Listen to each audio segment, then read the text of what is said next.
ముల్లంగి సాంబార్ అండి. ముల్లంగి సాంబార్కి ముందుగా బాగా శుభ్రంగా కడిగి తోలంతా తీసేసి రౌండ్గా కోసి పెట్టుకోవాలండి. ఎలా చేయడం అనేది ఒకసారి చూపిస్తాను, చూడండి.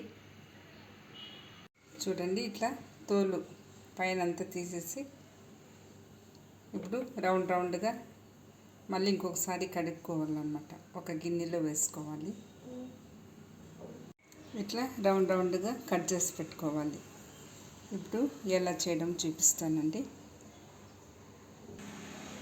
ఇప్పుడు పప్పు శుభ్రంగా ఒక 2 సార్లు అట్లా కడిగి పెట్టుకోవాలండి. ఎందుకంటే మందన్నీ కొడతారు కాబట్టి పప్పులో మనకి ఆరోగ్యం బాగుండదు కాబట్టి శుభ్రంగా ఒక 2 సార్లు మనము కడుక్కోవాలి. ముందుగా పప్పు వచ్చి ఉడకపెట్టుకోవాలండి. పప్పులో కొద్దిగా జీలకర్ర,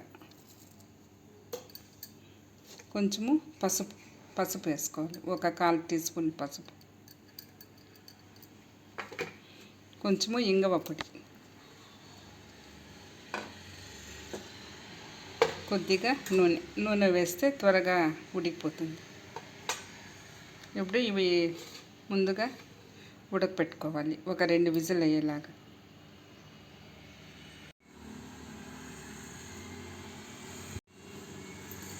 ఇప్పుడు నీళ్ళు ఒక 2 గ్లాసులు నీళ్ళు అట్లా పోసుకోవాలి. ఎందుకంటే సాంబార్ కొంచెము నీళ్ళగా ఉంటేనే బాగుంటుంది. చూడండి, పప్పు ఉడికిపోయింది బాగా. ఇంత మట్టుకు ఉడికితే బాగుంటుందండి. ఎక్కువ నైస్గా ఉంటే కూడా బాగుండదు సాంబారు. ఇప్పుడు ఇది రుద్ది పెట్టుకోవాలి.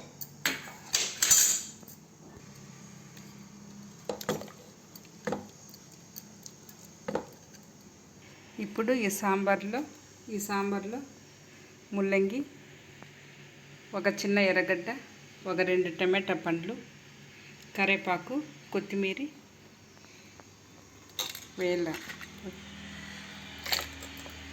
ముల్లంగి దీంట్లో వేసి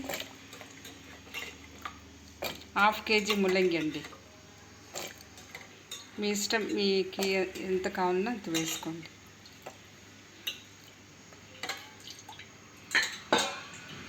టమాటా పండ్లు కూడా దీంట్లోనే వేసుకోవాలి.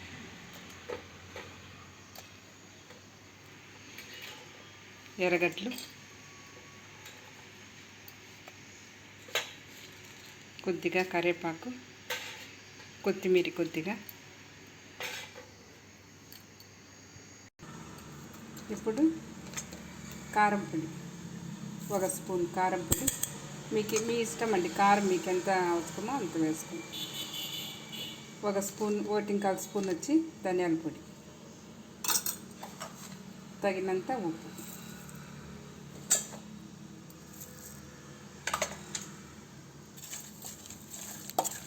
వేసి బాగా కలిపెట్టుకోండి.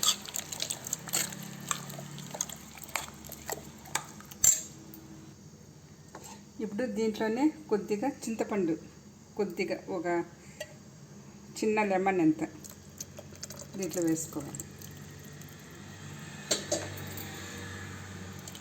కొంచెం తిక్కుగా ఉంది కాబట్టి ఇంకా కొద్ది నీళ్ళు పోసుకోవాలండి.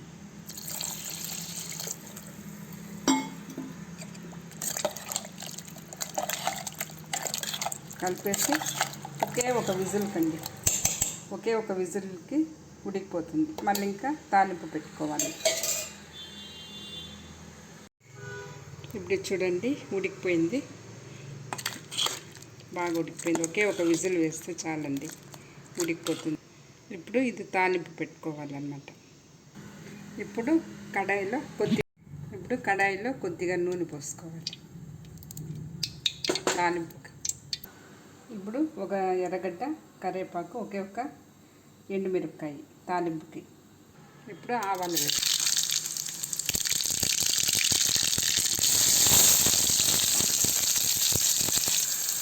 కొంచెము బ్రౌన్ కలర్లో వచ్చేంత వరకు వేగనివ్వాలి ఎర్రగడ్డలు.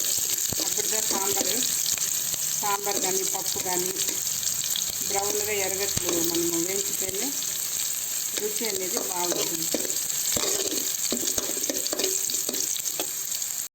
ఇప్పుడు ఇలా ఉండేటప్పుడు సాంబార్ పోసేయండి. చూడండి, ఇట్లా పోసుకోవాలన్నమాట.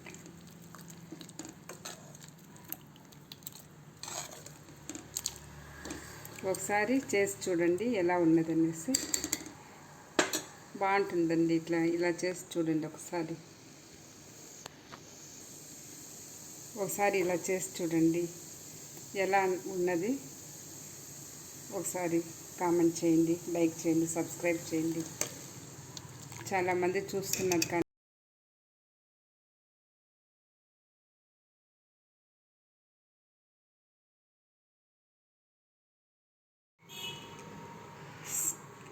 సాంబారు ఇలా ఉండాలండి. ఎక్కువ నీళ్ళు అయితే కూడా బాగుండదు అనమాట. ఇంత థిక్నెస్గా ఉంటేనే తినడానికి బాగుంటుంది. చాలా నీళ్ళుగా ఉంటే టేస్ట్ అనేది ఉండదండి. ఎలా ఉన్నదనేసి ఒకసారి ట్రై చేయండి, లైక్ చేయండి, సబ్స్క్రైబ్ చేయండి.